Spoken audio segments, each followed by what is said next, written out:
Tatandaan nyo to ha, pag may taong pinanganak na mayaman, merong isa sa pamilya na pumutol ng kahirapan. For example, may isang bata, lumaki siya sa yaman. Teka lang, mayaman yung bata. Right? Pero hindi mo pwedeng i-discredit yung magulang nun. Na kaya lumaking mayaman yung bata, nagpakahirap yung magulang nun. So may tao pa rin naghihirap. Parang dinidiscredit kasi natin privilege ka eh.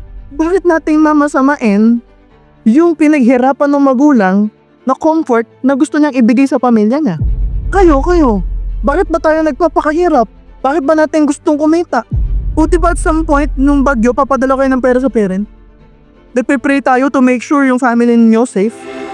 Right? So pwedeng tayo, nahihirapan tayo sa office, edit pa rin tayo, trabaho pa rin tayo kahit bagyo. Pero alam mo sa sarili mo na pagdating ng katapusan, magpapadala akong pera sa family ko, kahit anong nangyari ng bagyo, nakatulong ako.